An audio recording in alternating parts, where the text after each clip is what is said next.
Dean Dimond, how are you, sir? I'm good. Thank you for having me. Absolutely. You and I got connected because I was speaking with somebody. Actually, somebody on Instagram reached out. Thanks for reaching out, whoever you were, and said, "Hey, you should do something on Lava Ridge." And at the time, when I was in sixth grade, my dad got remarried and he went on his honeymoon with my stepmom, and her parents were from Montana. So they come down and pick us up in an RV and drive us up through Yellowstone and whatnot. I didn't know it at the time, but they drove us through Idaho. They did not inform me. I was 12. We drive through and I saw craters of the moon. I was like, oh, this is really cool. So when they said Lava Ridge, I was like, yeah, no, I saw that park with the rocks and everything. They're like, no, you idiot. The windmill. I was like, okay. So I talked to a couple people and they instantly were like, call Dean Dimond.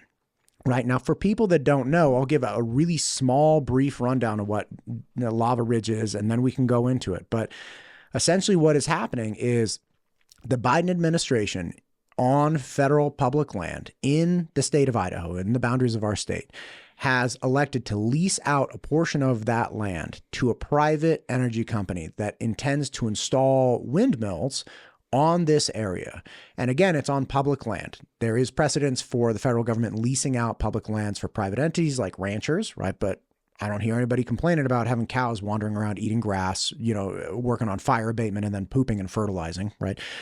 So there is some precedence for that, but no one wants this. Okay. And to be clear, the private entity, the private energy company that will be building and operating these windmills will not even be selling the power to the state of Idaho.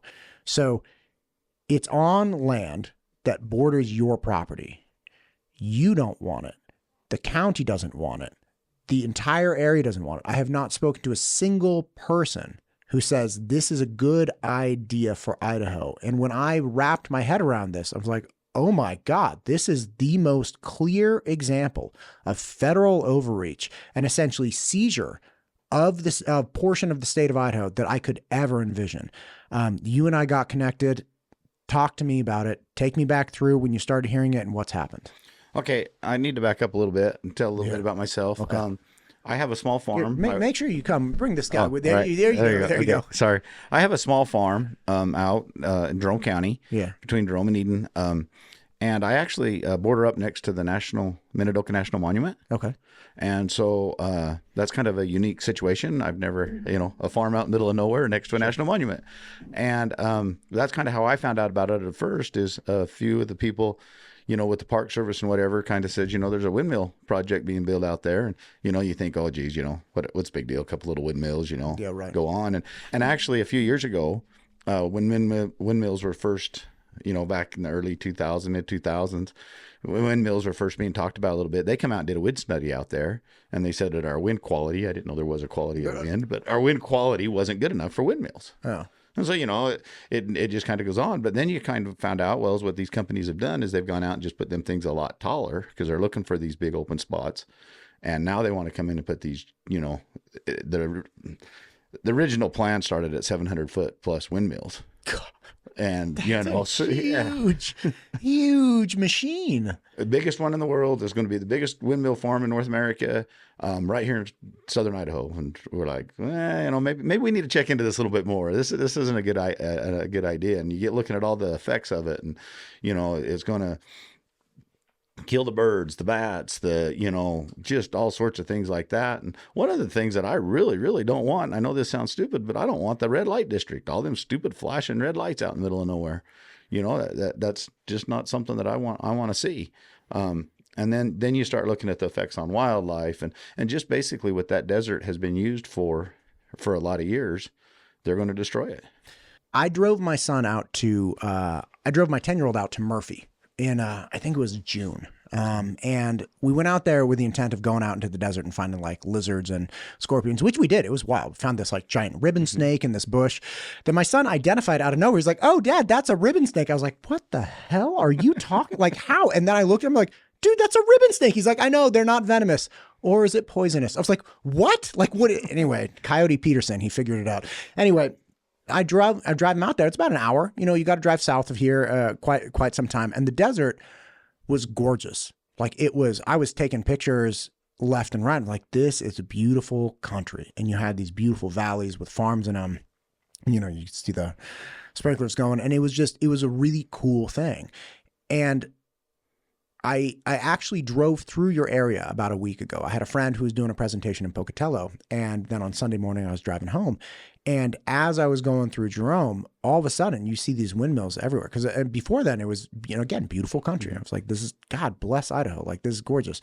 And then you're going through and you're like, oh my gosh, look at these windmills. Like, there's an aspect of aesthetic that I take for granted, mostly driving around this state. It's like, golly, we are lucky to live here. It's wonderful. But as much as environmental people like clean energy, and look, I like clean energy. I don't have a problem with solar panels. You want to put a solar panel on my house? Fine. I don't have solar, but if somebody wants to come and donate it, that's fine. I don't mind. I'm not against categorically clean energy, but this is not a zero cost clean energy, right? This is not a zero cost to the environment. This is not a zero cost to the surrounding area. The windmills are really, really not attractive things to just sit next to. And when you're talking about the tallest and biggest windmill farm in the world, like, that should give anybody pause. You would think so, and I'm with you. I'm not against clean energy, but windmills are not clean energy. You look at all the junk that it takes to build them and everything else. There's a lot of pollution that comes out of a windmill. If they were really trying to, and I didn't make this up, I've heard this a lot. If they're really trying to do clean energy and they want people to actually use windmills and solar panels, they should take all them great big subsidies that they're giving to these great big corporations, foreign corporations, a lot of them, including, we don't know exactly where all the money's coming from for this one, but give it to individuals and let them become energy independent. Let them put a little windmill out in their yard. Let them put a little solar panel on their house. I don't have a problem with that. But when you take, and I don't, windmills, that thing's going to take, it's like almost 200,000 acres. Oh my God. 200,000 acres. Yeah. And these great big solar projects they want to build, 10, 20,000 acres of nothing but solar panels. That just kills the ground. It just kills everything else. There's nothing green about it. And on solar panels, this is my own personal opinion. I have an electric fencer that runs on a little solar panel. My cows are always out. And if they can't make a solar panel that'll run a simple electric fence, I don't want to run my home off of it. Yeah. So. Yeah. And look, I mean, solar, like there's no perfect solution. There's no silver bullet, right? Obviously, with solar panels, you have load shifting because you got, energy during the day. You don't have energy at night. So then we got to work on battery power. Wind energy can be day and night, but it's inconsistent. We don't know when the wind's coming. You have these problems, and the problem with where are you putting it and what does it take to build it? Because it's my understanding, like that freeway, the artery in and out of there is not that big. And when you're talking about putting a 700-foot windmill, like, I would imagine that the infrastructure around Jerome would have to change at least somewhat just to transport these things in there. Yeah, and I'm not even worried about the state side of it. I personally don't think they should let them go. There's nothing more annoying than getting behind them dang windmills going down the freeway all the time and blah, blah, blah, and taking up all the parking spots and blah, blah, blah. They act like they're on the road. But the bigger issue as far as transporting them is the county roads and everything else getting in there. If they get them down the freeway, then they've got to come in and they come up with this half joke. I got to keep my language clean. So this you can say whatever you want, my guy. Plan that they were basically wanting the taxpayers just to come in, and they said, oh, if we damage your road, we'll fix it. And that wasn't going to happen. They're going to come in, these roads, 20-foot old highway roads and whatever, there's going to be traffic on them and everything else and all them overweight loads. If you go and look at the materials it takes to build a 700-foot windmill, it's just crazy. And once they go in and blast all these rocks, there's craters down there, there's old caves down there, there's all, our aquifers underneath there. They can't guarantee that they're not going to cave in on top of our aquifer. And they're saying, well, you can't say that we're going to. No, but you can't say you're not. That's a pretty dang big risk. The biggest aquifer in North America, that whole southern Idaho depends on it. If they blast and divert the water so it comes out somewhere different, if they blast and it affects one of the canals, because we're on nothing but lava beds out there, right. All them lava tubes and everything else, there's just a huge risk there. But once they go in and do it, even on their decommission plan, they say they're going to come back in, and if they have to decommission them when it's done, they'll bury the pads and stuff. But once they've come in and leveled that landscape and destroyed it, it's just impossible to bring it back. That makes perfect sense that it's over the East Snake Plains aquifer. I hadn't thought about that and the damage that goes down, because the footprint for those windmills is gigantic, right? Like, especially a 700-foot tall one, like the circle that we would occupy on the landscape outside of it would be gigantic. Well, yeah, there's all sorts of effects. I can't find the research to do it for that tall one because they're not built yet. And in their EIS, they just kind of skimmed over it. The BLM has so much authority. I was really disheartened at how much authority the BLM has. They come in and there's all these requirements that they have public meetings and stuff, but there's no requirement that they actually listen to the public. They come in and have a meeting and then they go do whatever they want. It's more of a check the box type of a scenario.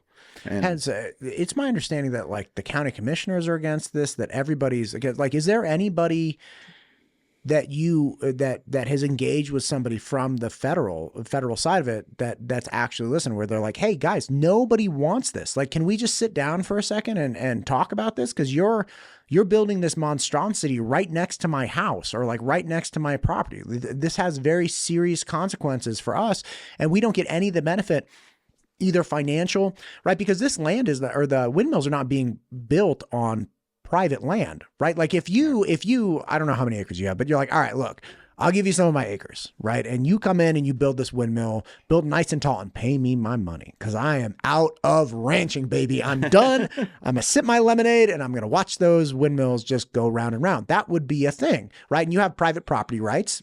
And you know, I'm sure you would have to have some consideration in the surrounding areas, but it's like, you're not even getting that benefit. The area Jerome's not getting that benefit of, okay, we're going to be boosting the economy either by giving them cheaper electricity or by paying some landowner money that will theoretically get reinvested in the community. You're not getting the money for the leasing because it's on public land, and the electricity is not even going to you to decrease your electrical bill. Right. And they're paying a small amount on the original plan. If they got the big maximum of what they wanted, it could have been up to $4 million divided among the 4 counties in taxes every year to the counties.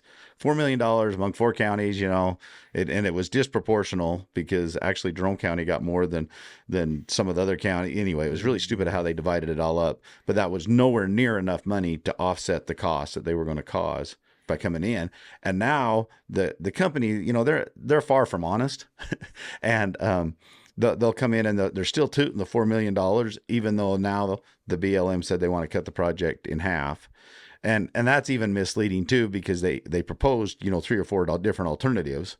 And so now they're coming in saying, well, we combined 2 of the smaller alternatives, so we cut the project in half. No, you didn't. You just chose the smaller alternative. You didn't cut the project in half. Yeah.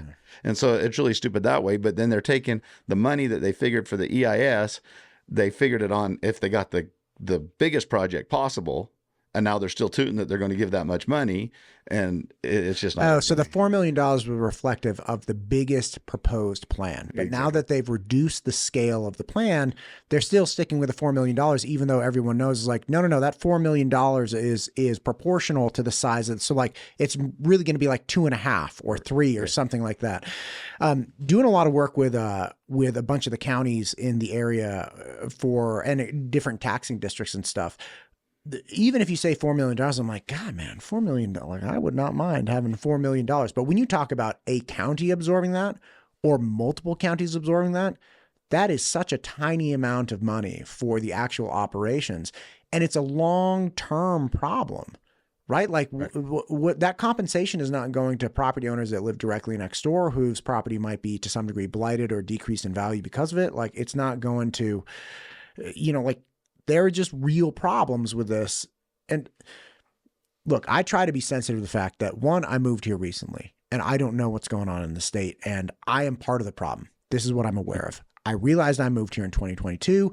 I realized that I live on an old farm or, you know, ranch, and this guy sold the property to a developer. And I am sure, I know for a fact, the houses that are up on the hills, because I kind of live in the foothills, the houses that are up on the hills that used to look at a beautiful farm, used to look at beautiful crops and animals, they are now looking at my roof. And I realize that they do not like that. Okay. I get that. But this is a different relationship.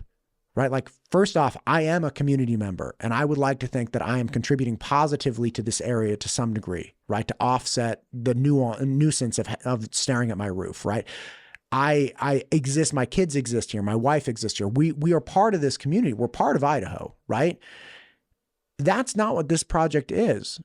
Right, like things change in Idaho, yeah, but hopefully they're changing in a manner that enriches the state and improves it. And that obviously can't be said categorically for every single change. Not all change is great, fine, but this change isn't even going to benefit anybody. Like it's literally just a federal land grab. Right, and I notice I differ in opinion a little bit on you, you know, because you keep talking, and I guess I don't, but you keep talking that if this was on private land, it would be different because the landowner's getting compensated. And that's true. What I would say to that though is in these rural communities where we've grown up, we've worked on the land, we've you know, sacrificed and everything else. It's not all about the money. You know, farming and ranching isn't about the money. I mean, obviously we make money, you know, or we, you know, go out of business. Sure. But it's a way of life that we're after. And if we was just trying to make the money, there's things we could do that we'd get a lot more money than what we do farming. And so you know, you're going to have, these developers would have a hard time getting, you know, the ranchers and everything else to sell out because it's not about the money to them, you know? And so now to come in and put it on our private land, and these ranchers that, I don't have cows on that private property, but I got a lot of friends that do, or I'm on that federal property, and they've got their grazing permits and everything else. And it's going to destroy all that. And it's just going to change and scar the face of that forever for an unsustainable project that, you know, I have been really disheartened. I was telling you that earlier, that through this whole process as to how the federal government has come in and the Biden administration or whoever has made up their mind that they want this project in Idaho, and they're not even listening to the people of Idaho that's saying, no, this isn't the type of thing we want going on here. We want to preserve our resources. We want to make them last. We want to be able to hand them down to our children. We're not just in here to make the big buck and move on. And it's a way of life, and it's something that we want to pass on to our kids and stuff. With the ranchers that currently exist with our ranching operations that use that land to graze cattle, and they do pay a bit. I can't remember exactly what it is, but they do pay a certain amount of money to use that public land. So they're compensating the federal government or whoever it might be. Those business models, or a lot of them with ranchers that I've spoken with, their business model is predicated on having access to that public land, right? There's a big conversation about, interviewed a bunch of people about the wolf and predator situation in Idaho, right? And Right. People for, people against it. Totally fine. Doesn't matter to me. I'm just curious. And a lot of people do that. Some people that complain about the reintroduction of wolves and predators on public lands are saying, hey, like, this is where my business is, right? Like, this is, I need this land to operate in the manner that I've been operating. Other people come back and say, all right, but it's public land, which means like it belongs to all of us. It's like, yeah, I understand. But with, like, the federal government is engaging in this. Like, we built the business around. It's not like we just got this lease to go graze our cattle on public land yesterday and it's some novel idea. Like, this is the way of life of this business and industry forever in this state, right? Like, that's how we're doing it. If they do this windmill farm, what happens to that? Is it temporarily eliminated, or is this really something that could be eliminated for a long time? Because even if it's temporarily, it's like, listen, I used to have 200,000 acres that I could graze cattle on. I don't have that now. Right. Like, where am I going to go? You can't just replace the 200,000 acres easily. So the answer to that is both yes. It's going to temporarily displace them, and they're trying to come up with a mitigation plan and blah, blah, blah that say, you know, why we do construction and stuff, take your cows over here and stuff. But then it's also going to bring in a lot more fences. It takes, on this original plan, it had 10,000 acres of nothing but roads, you know, and that's ground that's good for nothing, for wildlife, nothing. And so then it's going to change the numbers that they could actually run. And then there's all sorts of you know, they say that cows can run healthily underneath them, and we say that there's some help, you know, there's all sorts of different projects. That's one thing that's different about this project too, is most of these windmills that you see, they run all the power lines between the windmills underground. This one, they want to run them above ground. And they tell you that it's because of all the rock out there that they don't want to do the trenching. But the real answer to the question, if you know, you can convince somebody of anybody if you know, if they don't know anything about it and you can tell a good enough BS story, you can convince them of anything. But from the research I've done, the real reason they want to run them above ground is because you got to run such a bigger wire, and the cost is so much more because of the heat when you start talking that high of voltage. when you start running underground, now you got to start about, cooling stations and everything else to cool down all that They're not water. naturally cooled. And if you run them above ground, then that, it's actually cooled by the air blowing around them and stuff. And, they don't want to really mention that part, because now you got all these windmills. Then you also have 100, all these different little power lines running around between them, plus all the roads going out to survey them. And it's just going to be a mess. Yeah. And look, both of those things may be true. It may be that there's a bunch of lava and rock underground, but like, that's what you signed up for, right? Like, solve that problem on your own. That cost should be absorbed in some other manner. Increase the price per kilowatt. Like, it doesn't really, like, you're already impacting the area enough to run gigantic power lines and stuff as well is not going to benefit. Again, I keep coming back to it. It's like, progress is not bad, right? Clean energy is not bad, right? Like, these things are not bad inherently. The problem is, how is the federal government essentially sticking it to Idaho when Idaho doesn't even, it's not like they're like, hey, take your medicine. We're putting these windmills in. I know you don't like them, but we're going to decrease your energy cost and we're going to make you blah, blah, blah. Something like that, to be like, I don't like it, but like, okay, we get no benefit from this. There's no benefit. It displaces local businesses, screws up communities. Like, there's no benefit here. There's no benefit. And the cost, from what we're giving up on our public land, the cost is just too great. It can never be brought back once they destroy it. Once it's destroyed, you can never restore it, and it's just, no, you're right. There is no benefit to Idaho. And yeah, it's just not a good deal. What do you think could be done now that we have a shift in administration? Well, that kind of backs up to one of the questions you before, because we've been to our delegate, and a shout out to Rish's, Simpson's and Crapo's staff in the Magic Valley. They have been awesome to us. They've always got an open ear. Even if the representative or the congressman doesn't do exactly everything that we think that they should right then, they do have an awesome staff, and they have really been open and really, really trying. So that's been one of our big recourses, but that helped when the county commissioners went against it, because we've been up to the whole chain. We went to the county commissioners, we went to the legislator, we've been to the governor, and they, like you said, nobody's for it. And the delegate has been doing a good job of trying to put in some different things. And before the administration change, it's tough. That Tracy Stone Manning and Debbie Holland, they do not like Idaho, and they don't like us. They don't like Senator Risch. They're out after us, and they don't really care what happens here in Idaho. Why? We're Americans. Why? Because, their attitude is that's federal ground. We can do what, it's our ground. It's federal ground. We can do what the federal government can do what they want. And that's where I really differ, is because who's supposed to be the federal government? It's supposed to be the people. And the majority of the people, especially the people that are fixed, that it's going to affect directly, have said, no, we don't want this. And when did the BLM become its own independent agency where they're answering only to the president? They're bending rules and doing everything they can possibly do just to shove this through. And it's either for the money or for the president, but they're not even answering to, Senator, our Congressman Simpson put language in a bill that should have killed this. He come in and says, there's no funds to be spent on it. And that bill passed Congress. And the BLM thumbed their nose at it and said, well, we'll get our money from a different source.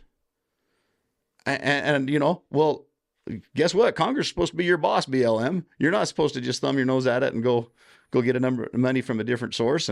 And if they even followed the law, they shouldn't even been able to pay the wages of the guys that was working on the project, because the law said no money shall be spent on this thing.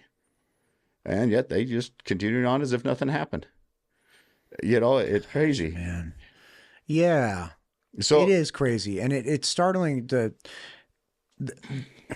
this really reminds me of something that is, I don't mean to be inflammatory when I bring this up, but during COVID, back when I was still living in California, and boy, that was hell. You're really brave. I wouldn't mention that nowhere near as many times as you have. You So. know what, man? Like, there's no reason to, like, I am who I was born. Like, you want to be mad at me because I was born somewhere, because, like, that's where my family lived, and then, like, I was there. Like, I don't think that's a real great reason to dislike someone, Okay. you know? But, and, like, I moved here. It's not like I moved to Colorado and I'm telling everybody how great California was, but, like, Colorado's cheaper or something. Like, anyway. But when I was living there and the vaccine mandates started rolling down for things like kids, I remember talking to some friends about the idea that the government was starting to mandate this experimental, we were calling it a vaccine at the time. Southwest District Health actually just recently took it off their schedule, which is wild. I have one of the board members coming in for that. It's pretty, it's going to be a great conversation. But the point is, I knew enough at the time. I'm like, listen, I'm not a scientist, but like, this does not seem right for kids. Like, what's going on here? And I remember talking to some friends and just saying, hey, is anybody worried about like what this sets a precedence for? And they're like, what in particular? Like, everybody hated the situation. They're like, what part of this in particular do you dislike? I'm like, well, the fact that I, a dad of 3 boys, this doesn't make sense to me. But the government is coming down saying, like, you're going to need to do this. And especially when taking something like this medical thing into consideration, if I don't have control over my son's medical situation, if I don't have complete control over his health, that the government is saying, you're going to have to do this. I think this is like the line, right? Like, if they can do this with having him take some shot, they can get me to do anything with him. Like, they aren't my kids anymore. They're the government's kids. And things like this, where it's like, no, we don't care what you think. We know you live there. We know your family's there. We know that it's going to destroy all these things. We don't care because we're the federal government and we're going to do whatever we like. That to me is really scary. I don't live in Jerome, right? I don't live near you. I don't live where I could see these windmills, but like, I live near BLM land, right? Like, this starts getting me real with like, well, what's the precedence here? Like, they just do whatever they want, whenever they want, however they want, for whatever benefit they want. Cause this is benefiting an electric company. This is benefiting a power company. This is not even benefiting Idaho with the product of the power. That just really scares me for every aspect of the state. I agree. And that's something I was telling you earlier that really disheartened me about this project. You go to, do anything, go camping out in the desert or something like that. And there's a whole string of processes that you can and can't do, and you're not hurting a darn thing, to go out there and hike or ride your horse or whatever you want to do. But there's all these protocols, you got to follow and stuff. And so in the back of your mind, like, okay, well, they're protecting the ground. They're trying to take care of it. And you think, okay, well, that's all these. I can participate in this. Yeah. And, you got Section 106, which is reserving all the historical stuff, the Wilson Butte Cave out there is a pretty cool cave, some of the earliest signs in life and stuff in North America was found out in that desert, and all that other stuff. And there's all sorts of historical properties. And my family actually owns a barn that's on the register. It's pretty cool, and you've got the SHPO. It's supposed to be the state's voice in what happens on federal land. But now you turn around and take the federal government and they know the laws and stuff. I mean, you and I don't, you'd take and so they go through them laws and they just manipulate them to twist them to do whatever they want. A normal person, even the cattle ranchers, they've been trying to do improvements. You look at what's happened with that desert over history and, all the deer and the elk and all that stuff that are out in that desert. They weren't necessarily historically there until the cattlemen brought in and gave them watering places and started managing it. Fire management and all that stuff is thankful to cattle. Some of these great big fires that we have across here, and I'll probably get kicked off the radio for saying that, but it's just 100 years of government mismanagement of the land is why we have so much problem. And but you come back in and you think, well, okay, well, I understand they got rules, they got all this stuff they got to follow, but now. And like I say, I don't know who's motivating it. If it's money from this big corporation, LS Power, they toot that they're a $40 billion company and blah, blah, blah. Or if it's just because of the Biden administration of all of a sudden trying to do all this green energy, for his agenda. But they just turn around and manipulate all them laws where when they have a public meeting and everybody comes in and says, hey, these are my concerns. They say, thanks. And then turn around and do whatever they want anyway. And it just doesn't make sense to me, because the government is supposed to be of the people. When the people walk in and say, and they're not just saying we don't want this because they're ugly. They're coming in saying good, legitimate, scientifically backed things as to why this is bad for this area. It's the wrong place, wrong time, wrong product. But somebody in who knows New York City, no, I'm going to make millions of dollars in Idaho. Let's do her. And I've just really disheartened about the whole project and the whole process and everything else. When they start coming in and it's just, we want it, we're going to do it. You know? Yeah, Dean, that's terrible. You've been fighting against this for a while. We did have an administration change. There's possibility that something might happen with that, which I really hope for. But I'd love to keep the conversation going with you. If there are ranchers that are going to be really affected, I'd love to have them in and find out what their situation is. And, there are just so many people that are going to get affected by it. And the state needs to understand that. Right? Not just us, not just you and me, not just Ada County, not just Jerome County, but the state needs to understand this, because if they can do this in Jerome, then they can do it in Kootenai. They could do it in Ada. They could do it in Canyon. They could do it wherever they want, because that's essentially the situation. And it'd be awesome if people had to think twice before they came into Idaho like that. Whereas the federal government comes in with an outside private corporation taking public land, essentially blighting an area, pumping the electricity to out-of-state people so it doesn't benefit us at all, with like a measly little couple $1 million kickback. It's like, you're not hearing what the people here want. And if this is our land, just like it's your land, then if it's our land, we should have a say in it too. And if you're saying our vote doesn't matter because you're federal, well, you're made up of us. Like, that's right. And I don't know, to take on what you're saying further, from the get-go, you've had the people that come in and say the federal government wants it. There's nothing you can say. And I want to be one of them people that's saying, no, I'm going to stand up for my rights, and I'm going to stay, and we're going to, and I think the people of the Magic Valley have rallied around really well. There's some that still don't believe that we can stop it. But if we can't, if this goes through, that is just a clear, message that it doesn't matter what you do. Because I'll tell you what, I have spent a lot of my life in the last 4 years, a lot of time fighting this thing. And I'm not trying to say that I'm different than anybody else, but it is really hard to come up with that much time and everything else to fight a project like this. And not many people can or will do that. I'm not trying to brag or anything like that, but I'm saying if it takes this kind of effort just to have your voice heard, boy, that's just so un-American, and it's not right. Yeah, man, I feel that deeply. Dean, thank you for coming in, sir. I know it's a working day for you. You spent all the time driving here. You got to drive home. Is there anything you'd like to say at the end? Thank you for having us. Of course. The more we can get this in the spotlight, the more people know about it, understand it, because it really is down to now to the people's rights, states' rights voice. Does the state have a right of what's going on? So the state has been very good to listen to us, and the state is responding. But the federal government is telling the state, the county commissioners, everybody else that they don't have a say in this. And it really is boiling down to, do the people in the state where the affected people the most have a right to say what's going on their lands? Man, that's a great question. Do the people in the state actually have a right to have a voice? Well, I hope we do. Thank you, sir. Appreciate it.